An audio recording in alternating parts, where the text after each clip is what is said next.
오늘 우리에게 주신 하나님 말씀 에스겔 33장입니다. 에스겔 33장 21절로 33절까지 말씀. 에스겔 33장 21절로 마지막 절까지를 한 절씩 교독하시겠습니다. 우리가 사로잡힌 지 12째 해 10째 달 5째 날에 예루살렘에서부터 도망하여 온 자가 내게 나와 말하기를 그 성이 함락되었다 하였는데, 그 도망한 자가 내게 나오기 전날 저녁에 여호와의 손이 내게 임하여 내 입을 여시더니, 다음 아침 그 사람이 내게 나올 그때에 내 입이 열리기로 내가 다시는 잠잠하지 아니하였노라. 여호와의 말씀이 내게 임하여 이르시되, 인자야, 이 이스라엘의 이 황폐한 땅에 거주하는 자들이 말하여 이르기를, 아브라함은 오직 한 사람이라도 이 땅을 기업으로 얻었나니 우리가 많은즉 더욱 이 땅을 우리에게 기업으로 주신 것이 되느니라 하는도다.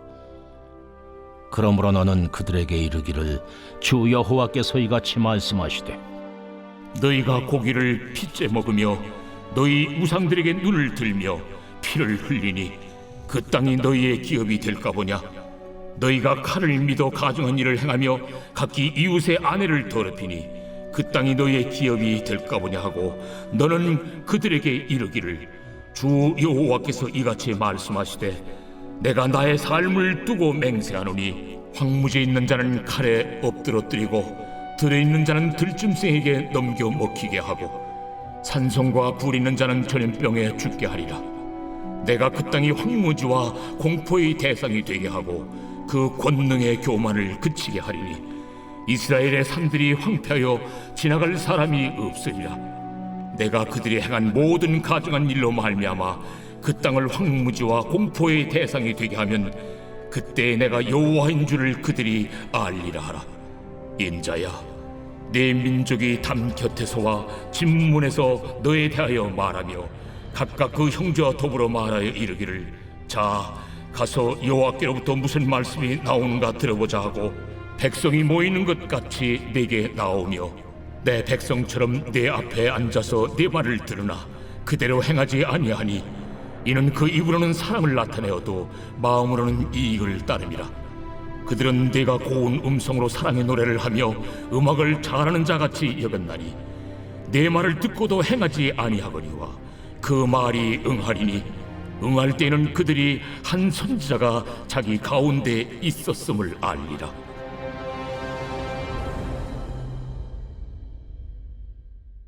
오늘 선지자 열전 35번째 시간, 헛된 생각, 헛된 태도라는 제목으로 하나님 말씀 대언합니다. 2주 전에 하나님이 싫어하시는 3가지 속담이라는 제목으로 하나님 말씀을 전했습니다. 그 3가지가 혹시 기억이 나십니까? 첫 번째 속담, 날이 지나고 성취되지 않으리라 하는 속담 기억나세요? 하나님의 말씀이 선포돼도 the days go by, 시간은 지나갈 거고 visions will not come true, 그렇죠? 신경 쓸 거 없다. 그러니까 하나님께서 심판을 선포하셔도 사랑하시기 때문에 그 심판을 유예하는 그 긍휼의 시간을 사람들이 그렇게 빈정댔던 이야기 기억나십니까? 두 번째 속담은 먼 훗날의 일이다. 지금 우리가 신경 쓸 일이 아니다라는 이야기들. 세 번째 속담은 아비의 죄 때문에 우리가 지금 고생하고 있다라는 이 3가지 속담에 대해서 하나님께서 잘못된 이야기니까 사용하지 말라라고 말씀하시면서 어떤 말씀을 하셨냐면, 다시는 이런 말이 없도록 이제는 내가 말한 바를 곧바로 성취하리라, 이렇게 얘기한 거 기억나세요? 그리고 오늘 그 말씀이 이루어지는 장면입니다. 21절을 보시기 바랍니다. 우리가 사로잡힌 지 12째 해 10째 달 5째 날에 예루살렘에서부터 도망하여 온 자가 내게 나와 말하기를, 그 성이 함락되었다 하였는데, 지금 에스겔과 몇 명의 사람들은 이미 12년 전에 바벨론 제국의 2차 침공에 의해서 끌려와 있는 상태죠. 그렇죠? 계속해서 선포하기를, 이제 회개하지 않으면 예루살렘 성이 망하게 될 것이다 라고 했는데 사람들이 그 말을 안 들었죠. 근데 결과적으로 오늘 하나님께서 그 심판을 행해 버리신 거죠. 정말로 하나님 말씀하신 그대로 예루살렘이 망하고 말았습니다. 정말 하나님이요, 내가 이제는 지체하지 않겠고 행하리라 하시더니 정말로 행해 버리셨습니다. 근데 이보다 더 놀라운 일이 오늘 우리가 읽은 성경에 기록되어 있습니다.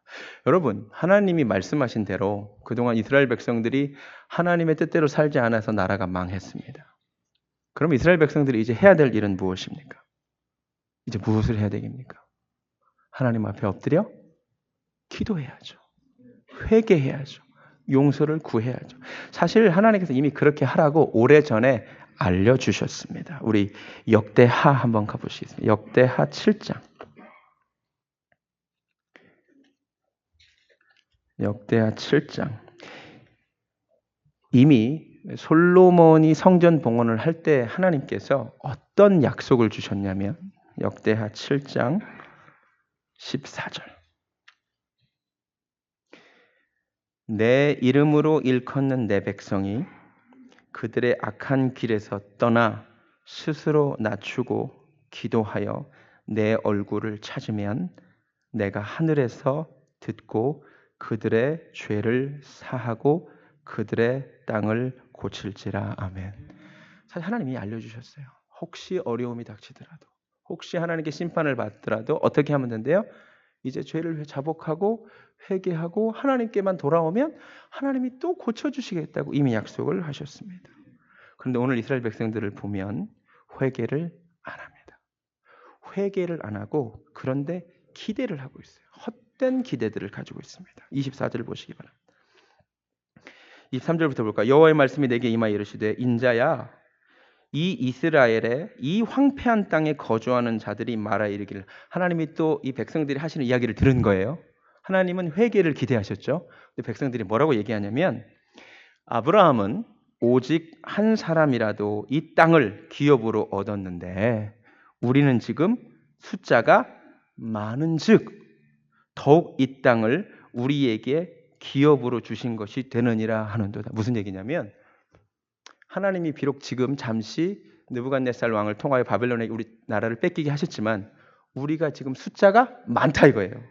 옛날에 아브라함은 한 사람이었는데, 그렇죠? 지금 아브라함의 후손, 주님이 약속하신 대로 바닷가의 모래처럼 밤하늘의 별처럼 이스라엘 백성들 숫자는 많아졌잖아요. 우리가 이렇게 숫자가 많은데 이 땅 우리가 기업으로 못 찾겠느냐 이 말이에요. 기가 막히지 않습니까? 하나님은 약속하시기를 너희가 내 앞에 회개하고 자복하고 엎드리면 땅을 고쳐주겠다라고 약속하셨는데 이들은 무슨 생각을 하냐면 그 옛날 아브라함 한 사람일 때도 이 땅을 기업으로 얻었는데 우리는 이렇게 숫자가 많은즉 더욱 이 땅은 우리 것 아니냐라고 얘기하는 것입니다. 이해가 되십니까? 헛된 기대, 헛된 생각들을 가지고 있습니다. 주님은 회개해야 고친다 그랬고요. 숫자가 많아서 그 땅을 주신다고 말씀하신 적이 없어요. 오히려 이런 말씀을 하신 적이 있습니다. 여호와께서 너희를 기뻐하시고 너희를 택하심은 너희가 다른 민족보다 수요가 많기 때문이 아니라. 이 말씀하세요. 너희는 오히려 모든 민족 중에 가장 작으니라. 여호와께서 다만 너희를 사랑하심으로 말미암아 택하였다는 말씀이 있는데 이들은 정말 헛된 기대를 해요. 우리가 이제 숫자가 이렇게 많아졌는데 걱정할 것이 무엇이느냐. 회개가 빠진 헛된 기대입니다. 그들의 삶이 어떠냐. 25절부터 주님 말씀하시기를 그러므로 너는 그들에게 이르기를 주 여호와께서 이같이 말씀하시되 너희가 고기를 핏째 먹는다 이거예요. 너희 우상들에게 눈들고 피 흘리는데 그 땅이 너희의 기업이 될까 보냐. 26절을 보면 너희가 칼을 믿어 가증한 일을 행하고 이웃의 아내를 더럽히는데 어찌 그 땅이 너희의 기업이 될까 보냐. 무슨 말입니까? 너네의 삶이 그렇게 죄악 덩어리인데 헛된 기대를 가지지 말라는 것입니다. 한국교회가 위기다라고 말합니다. 근데 한편에서는 그래도 여전히 한국교회가 1000만의 숫자가 있다라고 이야기합니다. 오늘 주님이 말씀하십니다. 헛된 기대하지 말아라. 우리가 하나님 앞에 죄악된 삶을 살고 있는데 숫자가 많다고. 숫자는 믿을 것이 못됩니다. 숫자에 속지 않기를 원합니다. 우리 교회도 숫자가 많아지고 있는데 이 숫자에 속지 않기를 바랍니다. 회개하지 않으면 망하게 될 줄로 믿습니다. 헛된 생각만 하는 것이 아니라 굉장히 헛된 태도들을 보이는데 크게 3가지 정도의 잘못된 태도가 나오는 것 같습니다. 30절을 볼까요? 인자야, 내 민족이 너네 사람들이 담 곁에서 3, 4, 5에 모여서 하는 얘기가 있겠죠. 집 문에서 너에 대하여 말하며 에스겔 선지자에 대해 사람들이 말을 하기 시작했습니다. 그렇죠? 각각 그 형제와 더불어 말하여 이르기를 자 가서 여호와께로부터 무슨 말씀이 나오는가 한번 들어보자 이렇게 얘기합니다. 지금 이스라엘 백성들이 갑자기 무슨 행동을 하기 시작하냐면 하나님 말씀을 듣고 하나님 말씀이 성취됐으니까 그 하나님을 두려워하고 무서워해서 그 앞에 엎드리는 것이 아니라 갑자기 에스겔 선지자들에 대한 말을 하기 시작합니다. 에스겔 선지자에 대한 무슨 얘기를 했을까요? 야, 그 에스겔 선지자가 이스라엘 곧 함락한다더니 그 말이 맞았네. 야, 영험한 선지자인가 보다. 우리 한번 가보자. 그 선지자가 무슨 말을 하는지 한번 가서 들어보자. 이해가 되세요? 하나님의 그 말씀이 선포되어 그 말씀이 성취되어서 그 말씀 앞에 두려워 떠는 것이 아니라 우와 저 선지자 실력 있네? 3, 4 모여서 에스겔 이야기를 하기 시작한 겁니다. 우리 한번 가서 이제 에스겔이 무슨 말을 하는지 가서 한번 들어보자 이런 얘기를 합니다. 흥미거리죠. 하나님 말씀을 두려워서 내 삶을 변화시키고 회개하겠다는 태도가 아니라 하나님 말씀이 흥미거리가 됐습니다. 한번 들어보겠다는 것입니다. 경외감이 없습니다. 그런데 오늘날 정확하게 오늘날 우리가 보이는 모습이 바로 이렇습니다. 우리는 습관적으로 H마트나 이런 곳에 가서 CD를 몇 개 집습니다. 목사님들 설교를 집습니다. 그리고 자동차에 넣으면서 이렇게 말합니다. 이 목사가 설교를 어떻게 했나 한번 들어보자. 맞습니까? 좀 듣다가 마음에 안 들면 꺼버리기도 합니다. 유튜브에서 유명 목사의 이름을 검색하고 혹은 설교 본문을 검색하고 이 본문에 대하여 이 목회자가 어떻게 설교했나 한번 들어보자 이렇게 말합니다. 지금 우리가 정확하게 하는 일들 옛날에도 있었습니다. 심지어 최근에 본인 취미가 설교 듣는 것이다라고 말씀하시는 분도 계십니다. 혹시 이 중에도 설교 듣는 것이 취미인 분이 계십니까? 설교 듣기는 절대로 취미가 될 수 없습니다. 취미는 즐거워야 하는데 하나님의 말씀은 반드시 말씀에 대한 반응, 특별히 회개와 순종을 요구하기 때문에 절대로 설교 듣기는 취미가 되어서도 안 되고 될 수도 없습니다. 사실은 고통스러운 거거든요. 그런데 이 시대는 설교 듣는 것이 취미인 시대가 되었습니다. 이 말은 내가 귀로는 설교를 듣지만 내 삶에서는 순종하지 않으려고 작정했기 때문에 가능한 일입니다. 진짜 말씀을 경외한다면 설교는 절대 취미로 들을 수 없습니다. 근데 변하지 않으려고 작정을 했으니까 그냥 밤에 잠 안 오고 그냥 설교 듣는 것이 습관이 됐으니까 이미 그렇게 된 것입니다. 저도 유튜브에 계속 설교를 올려야 하나 고민이 됩니다. 취미가 설교인 분들 오늘로 중단하시기를 부탁드립니다. 할렐루야. 많이 들으실 거면 한 설교를 여러 번 들으십시오. 저는 그게 성경적이라고 생각합니다. 한 말씀이 선포됐는데 그 말씀을 여러 번 들으셔서 이 말씀이 내게 요구하는 바가 무엇인가? 이 말씀이 내게 요구하는 반응은 무엇인가? 그거를 고민하시기를 바랍니다. 이 목사 설교 한번 들어보고 설교 좀 괜찮게 하네. 그러지 마세요. 디모데후서 4장 3절에 따르면 자기 사욕을 쫓을 스승을 많이 두는 세대가 올 거라 그랬는데 지금이 바로 그런 시대입니다. 말씀을 듣는데 태도가 정말 중요합니다. 하나님의 말씀을 듣는 태도. 내게 경외감이 있는가? 언제부턴가 하나님의 말씀을 들을 때 경외감이 사라졌습니다. 오늘 에스겔서 33장에 나오는 사람들의 말씀을 듣는 태도. 어디 한번 설교 들어보자. 경외감이 없는 태도. 그러니 이 말씀을 듣고도 아무런 일이 일어나지 않습니다. 성경에 몇 차례 부흥의 이야기가 나옵니다. 이 부흥의 때에 사람들이 말씀을 듣는 태도는 달랐습니다. 느헤미야 8장 가보시겠습니다. 우리 새벽에 우리 김준열 전도사님께서 느헤미야를 설교하고 계시는데 느헤미야 8장 가보시겠습니다. 느헤미야 8장. 이 부흥의 때에 사람들은 이런 태도로 말씀을 들었습니다. 느헤미야 8장. 1절.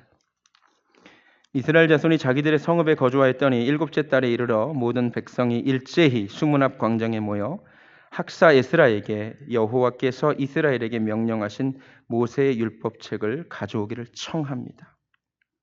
3절. 수문 앞 광장에서 새벽부터 정오까지 남자나 여자나 알아들을 만한 모든 사람 앞에서 읽음에 뭇 백성이 그 율법책에 귀를 기울입니다.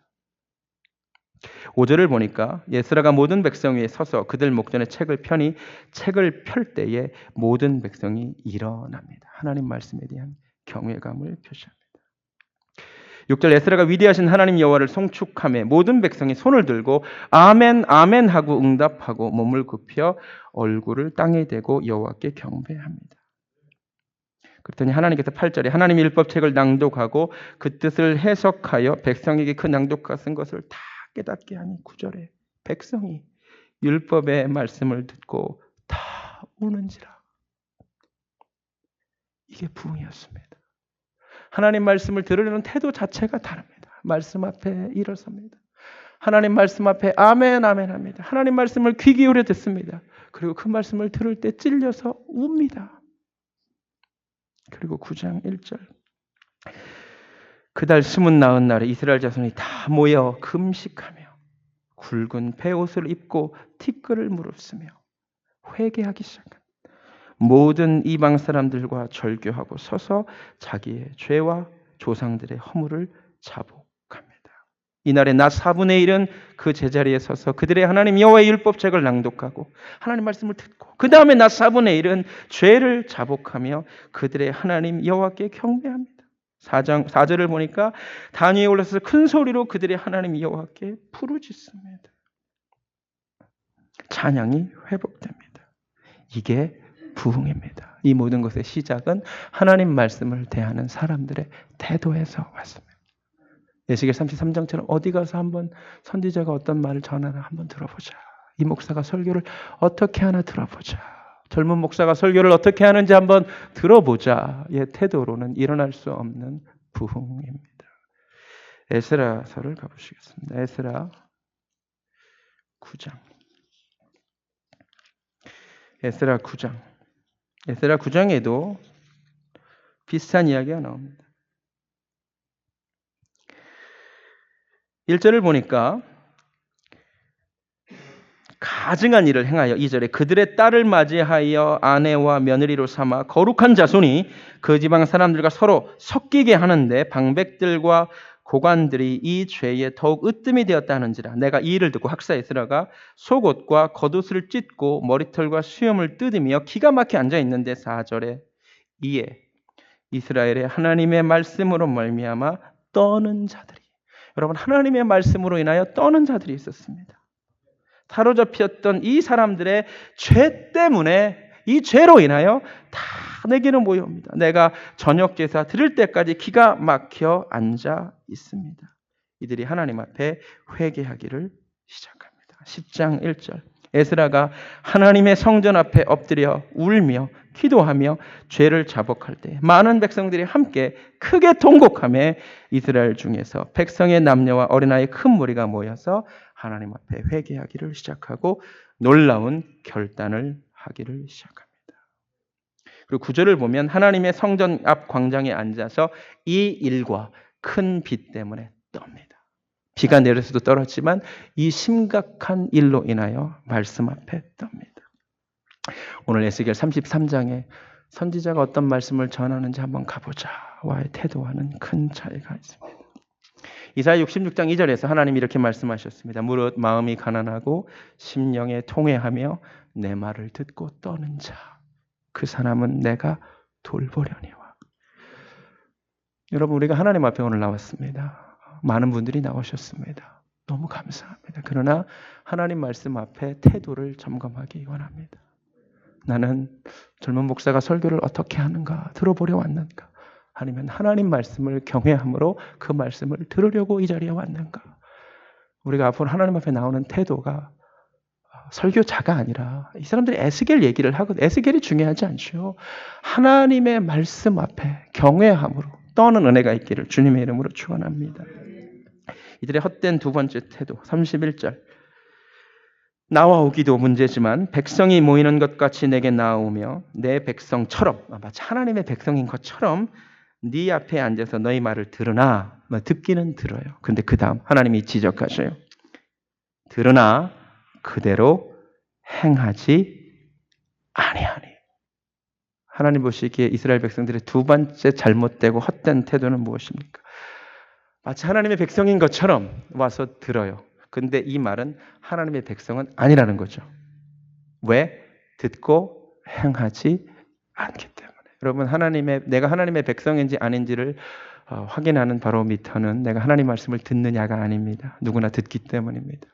하나님의 말씀을 듣고 행하지 않으면 주님 이렇게 말씀하십니다. 마치 내 백성처럼 와서 앉아 있었다고.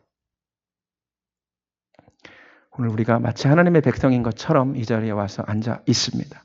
그러나 이후에 하나님의 말씀을 듣고 행하지 않는다면, 말씀을 듣고 눈물을 흘리고 말씀을 듣고 감동을 받고 말씀을 듣고 때론 깨달음 얻어서 적는 것이 중요한 것이 아니라, 말씀을 듣고 아멘 하는 것도 어쩌면 중요한 것이 아니라 말씀을 듣고 행하는 것이 가장 중요함을 깨달으시기 바랍니다.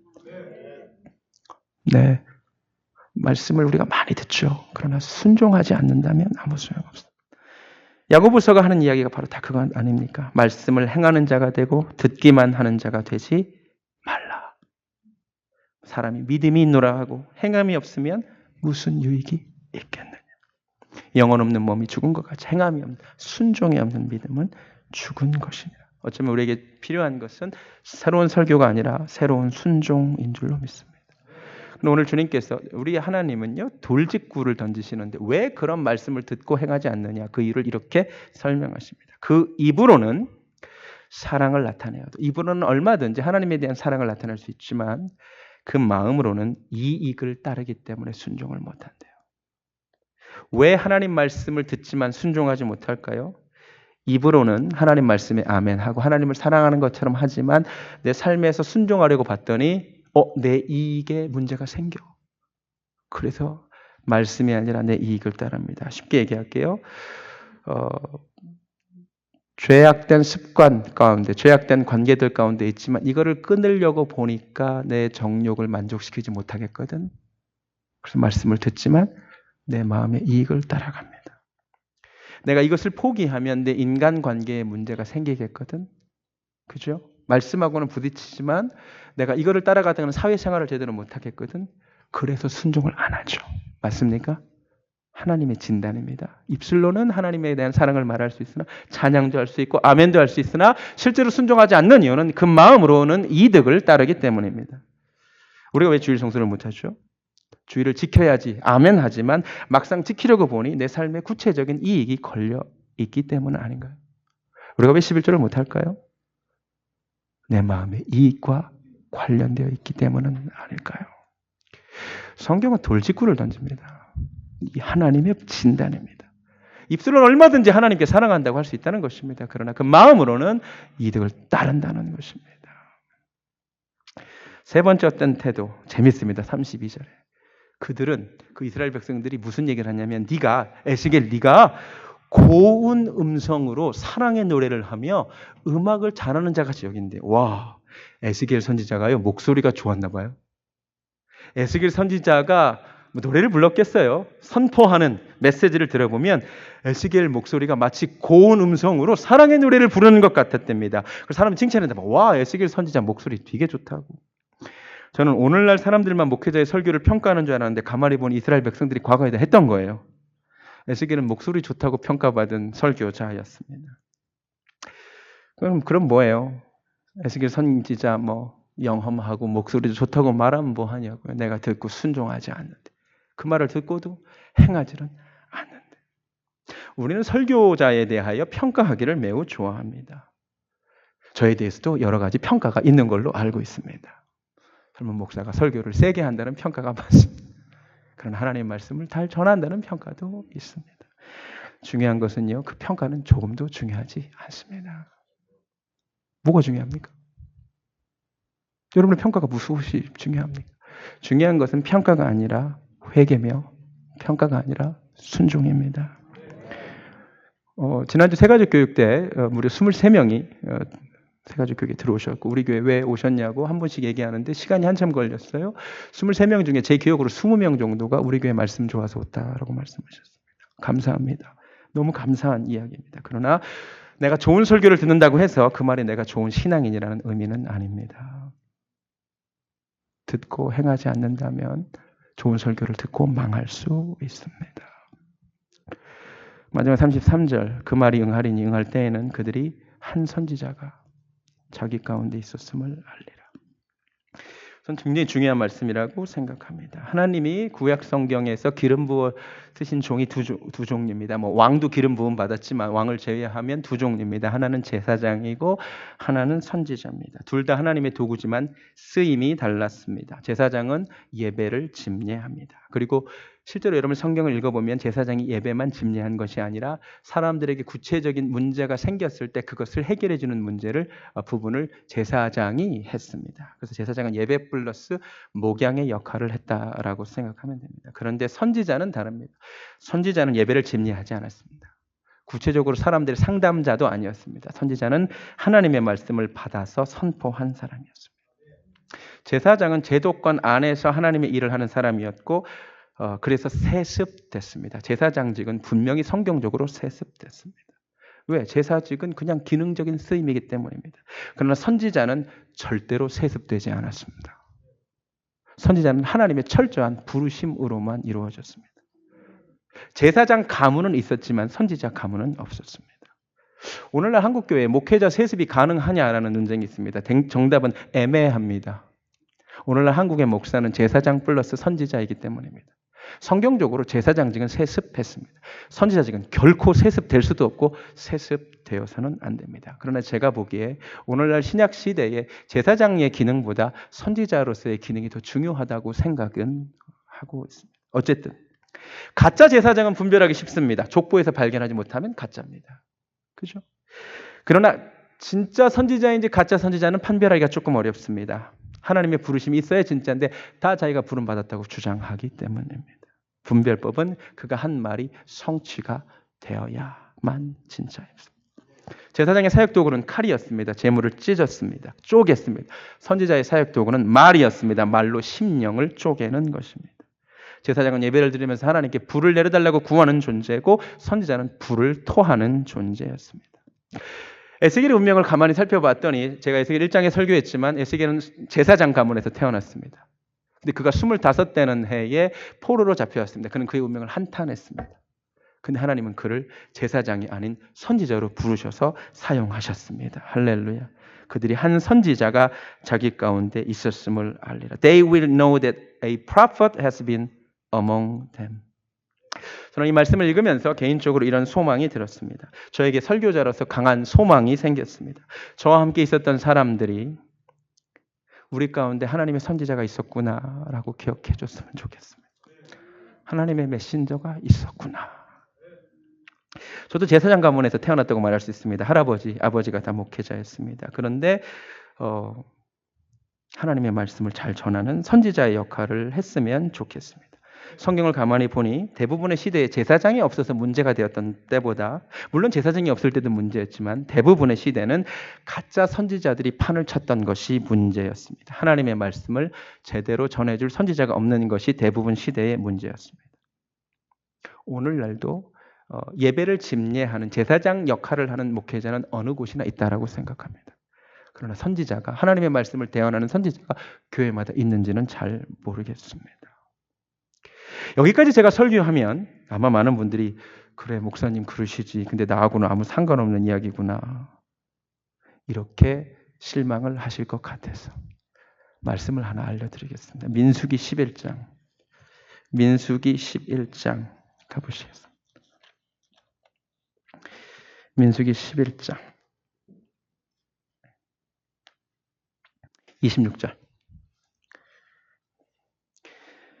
그 기명된 자 중 엘다시라 하는 자와 메다시라 하는 자 두 사람이 진영에 머물고 장막에 나아가지 아니하였으나 그들에게도 영이 임하였으므로 진영에서 예언한지라. 한 소년이 달려와서 모세에게 전하여 이르되 엘닷과 메닷이 진중에서 예언하나이다 하매 택한 자 중 한 사람 곧 모세를 섬기는 눈의 아들 여호수아가 말하 이르되 내 주 모세여 그들을 말리소서. 그다음 잘 들으세요. 모세가 그에게 이르되 네가 나를 두고 시기하느냐 여호와께서 그의 영을 그의 모든 백성에게 주사 다 선지자가 되게 하시기를 원하노라. 아멘. 아멘. 하나님께서 하나님의 영을 각 사람에게 주사 여러분 모두가 하나님의 말씀을 대언하는 선지자가 되기를 원하십니다. 그렇다면 전제가 있습니다. 여러분이 하나님 말씀의 전달자가 정말 되어주셔야 됩니다.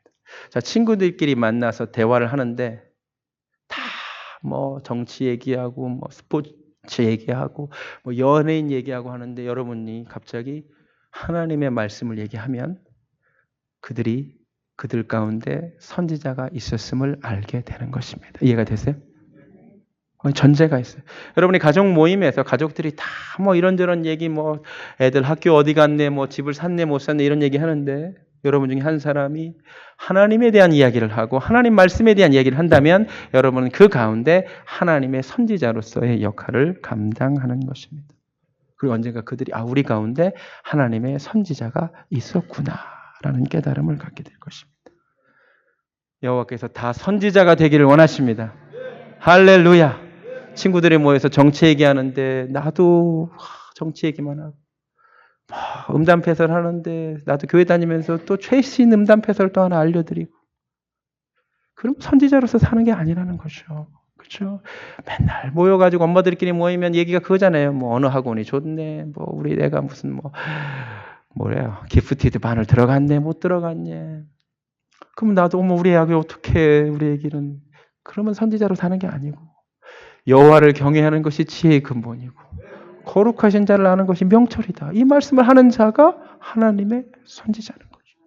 할렐루야. 이 은혜가 여러분에게 있기를 주님의 이름으로 축원합니다. 말씀을 마칩니다. 예루살렘이 망해도 회개하지 않는 이스라엘 백성들의 모습이 우리의 모습이 아니기를 바랍니다. 헛된 기대, 헛된 생각, 말씀을 소비의 대상으로 삼지 않기를 바랍니다. 좋은 설교 듣는 거 취미 버리세요. 말씀 듣는 태도가 바뀌기를 원합니다. 하나님은 우리의 모든 걸 아세요. 우리의 대화도 아세요. 우리가 말씀을 듣고 행하지 않는 것도 아셔요. 그 이유가 하나님의 말씀보다 내 이익을 쫓기 때문이라는 것도 아세요. 그렇지 않기를 원합니다. 설교 너무 평가하지도 마셔요. 그게 중요한 것이 아닙니다. 평가가 아니라 순종이고 평가가 아니라 회개인 줄로 믿습니다.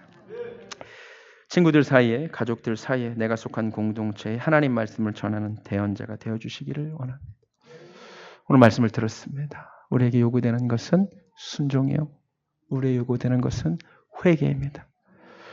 우리 하나님 앞에 두 손 들고 찬양합니다. 이 두 손을 들었다는 것은 항복을 의미합니다. 하나님 내 삶을 회개합니다. 용서하여 주시고 하나님 뜻대로 살지 못했음을 용서해 주시라고 이 시간 우리 가운데 찬양하는 가운데 회개의 영이 임하기를 원합니다.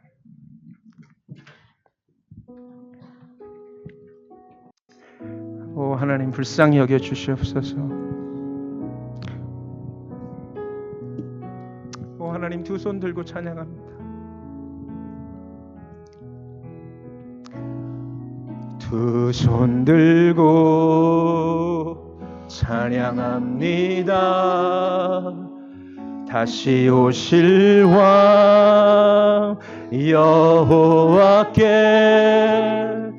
오직 주만이 나를 다스리 한 번 더 찬양합니다. 두 손 들고 찬양합니다. 두 손 들고 하나님 회개합니다. 찬양합니다. 다시 오실 왕 여호와께 오직 주만이 오소서 나를 다스리소서. 나를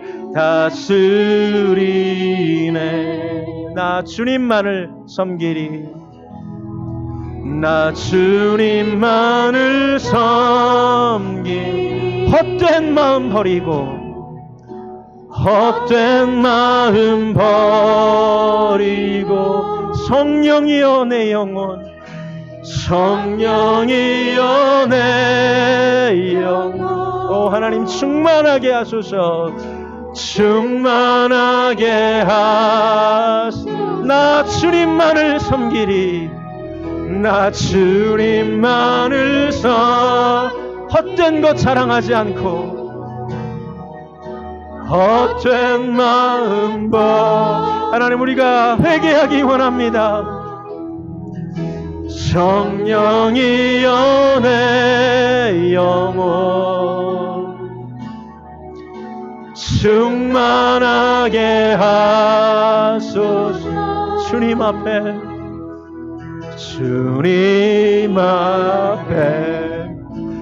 내 생명 드리리라.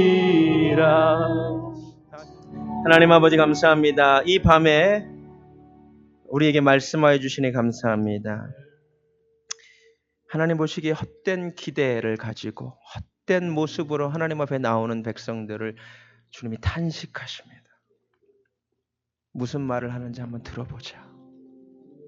설교를 어떻게 하는지 한번 들어보자. 이 말씀을 소비의 대상, 취미거리로 삼는 이 패역한 세대를 하나님 용서하여 주시옵소서. 말씀을 듣는 태도가 바뀌게 하여 주시옵소서. 아버지 말씀 앞에 떨게 하시고 말씀 앞에 울게 하시고 말씀 앞에 아멘으로 반응하게 하시고 말씀을 듣고 행하는 자들 되게 하여 주시옵소서. 아버지 설교를 평가합니다. 설교자를 평가합니다. 에스겔 선지자의 목소리가 좋다고 평가했던 그 모습 그대로 우리는 설교자들을 평가합니다. 그러나 듣고 행하지 않는 이 어처구니 없는 모습을 주님이 보시고 탄식하십니다. 하나님 말씀에 순종하지 못하는 이유가 입술로는 하나님을 사랑하지만 마음으로는 너의 이득을 따르기 때문이 아니냐고 하나님 말씀하셨습니다. 주님 입술로만 아니라 내 마음으로 하나님을 사랑하여 순종케 하여 주시옵시고 내가 속한 공동체의 친구들 사이에 가족들에게 선지자의 역할, 하나님의 말씀을 대언해주는 선지자의 역할을 하게 하여 주시옵소서.